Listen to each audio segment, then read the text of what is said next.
Welcome back to Surviving and Thriving, where we share with you the things that we have learned as we have transitioned our family from struggling to survive disease to thriving. Right smack dab in the midst of it, in the hopes that something that we share with you will help you, enlighten you, and encourage you as you transition your family from struggling to survive disease to thriving, right smack dab in the midst of it. We are living in some trying times, right?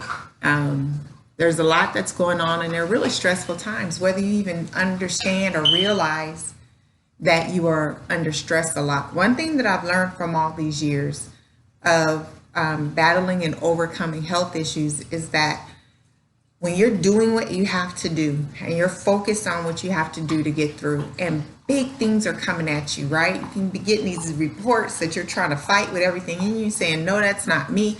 You're dealing with heavy things, fighting for life, heavy things, fighting for your family, on top of all the things that go on regular in life anyway, right? It's a lot of weighty stuff. And when you're doing what you got to do and you're trudging through and you're focused and you're fighting and you're doing all you have to do, I've learned, me personally, I don't always realize the weight that I'm carrying, the stress that I'm under, or even all the emotions that I'm feeling, because I don't have time to sit still and feel them. I don't have time to sit still and recognize the weight, because I'm full speed ahead dealing with things, putting out fires as they come, juggling all this stuff that's going on. And I don't really have the chance to sit down and realize what I'm going through. I don't have time to cry. I don't have time to feel the emotions of it. Have you experienced that? Have you ever gone through that? I think most of us at some point in our life have gone through that. And if you haven't, I think you will. Just keep on living, right? I think eventually we will all experience that. And we might be experiencing that right now with all the things that are going on. Even if, your finances are fine, you have everything you need in your house, you didn't run out of toilet paper, you have plenty anyway, right? Say everything is going well, you still have the concerns of family members, making sure they're doing the right things. If you have family members that are going through stuff, you're dealing with that. If you know people who are going through COVID, you really got a lot that you're trying to weigh and keep held up. If you're a blessing to others, right, and you're uplifting and upholding others, you're carrying that, whether you even know it or not. But say everything is going well for you, you ain't got none of that, it ain't touched you in any kind of way, your life hasn't been interrupted in any kind of way. It really has, because doctors are doing teleappointments now. So if you needed to go to the dentist, your dentist appointment got changed. The mere fact that you got to come in the house, take off your clothes, wash your stuff, and disinfect and sanitize your phone and your keys and all that kind of stuff. The processes of life have been slowed up.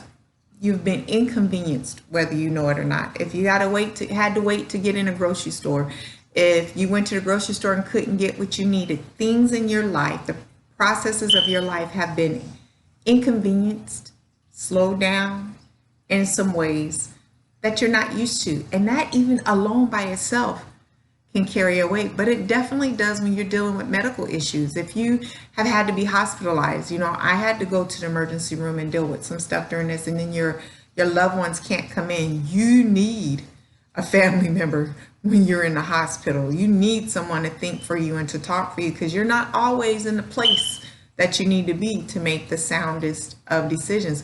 But even if for nothing else, to make sure that they're not mistreating you, because look, I've seen a lot of mistreatment during this time, and you need somebody there.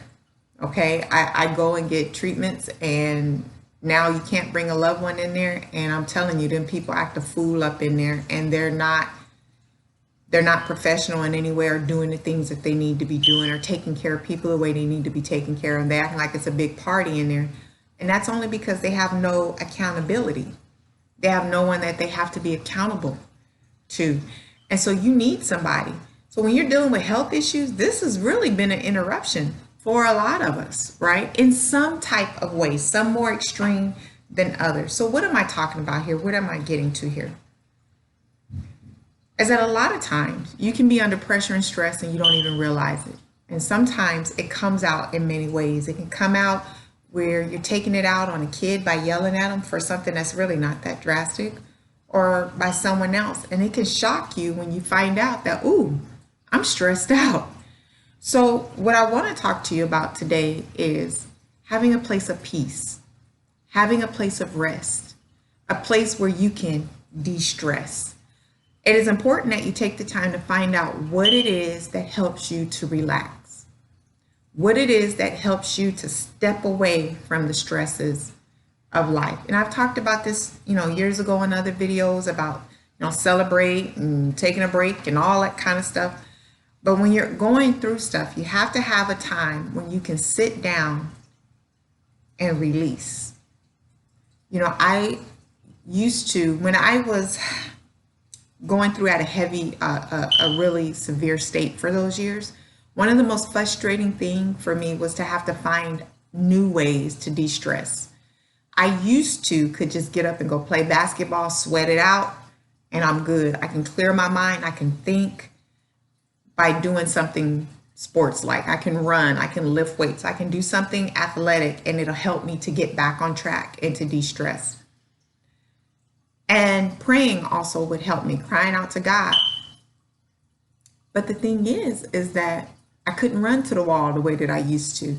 I couldn't go to my secret place the way that I used to. I was bedridden and I was stuck where I was. So I had to find ways to accommodate and de-stress myself outside of my normal realms, right? And so sometimes you might have to find yourself finding other ways to be able to de-stress, but it's so important that you're able to de-stress, because when you don't de-stress and you're tense and you're tightened up full of stress, we've already talked about all the bad things that does to your body, causes your body to be acidic, but sometimes it comes out in ways and places that you don't want it to come out. Sometimes your breaking point could be somewhere you don't want it to be. Okay, and we don't want that, because that's how you end up with a lot of road rage or people fighting in a grocery store over toilet paper or something like that. So we have to find ways to be able to deal with it. So you need to actually take time to figure out what can you do to relax your mind and to de-stress. And it's not going to be the same for everybody.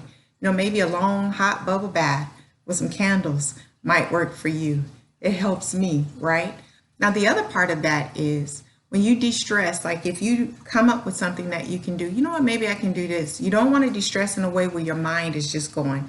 You want to go into a place and into a mode where you can actually release and rejuvenate spiritually and mentally and come out stronger.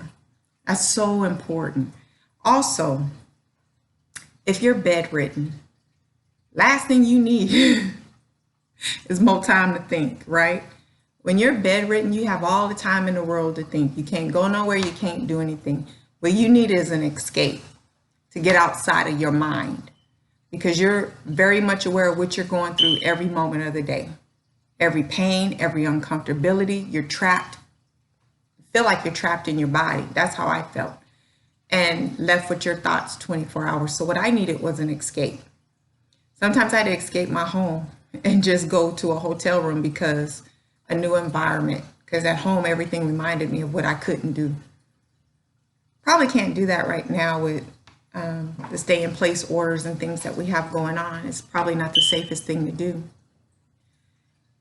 But a way of escape and a way to de-stress sometimes is to put on a good comedy, right?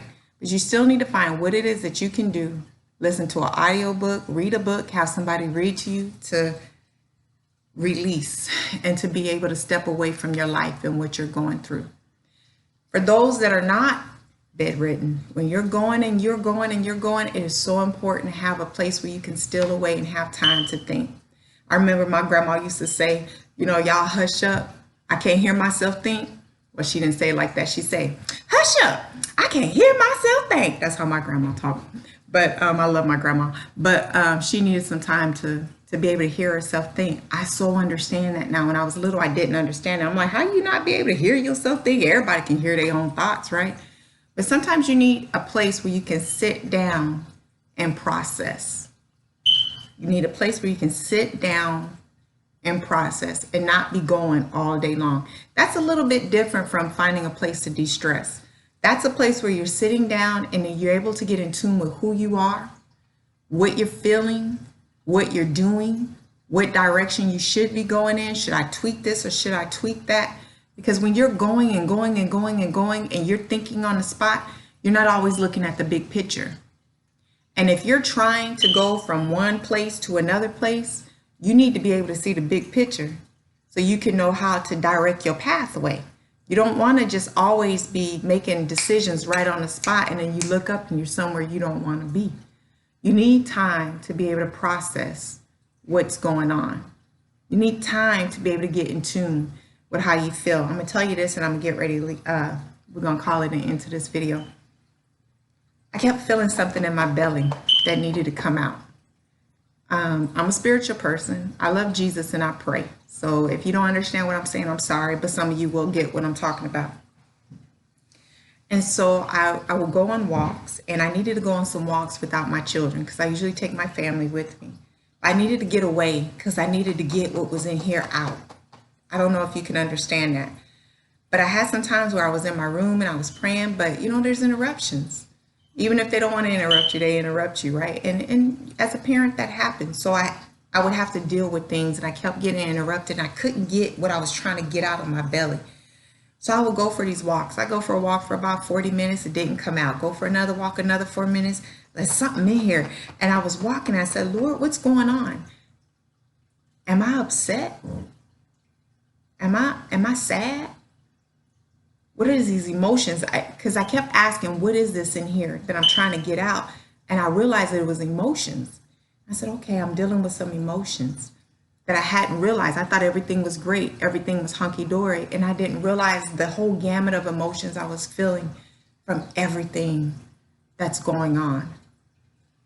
And so I started noticing I would wake up in the morning and I was weighted down by those emotions.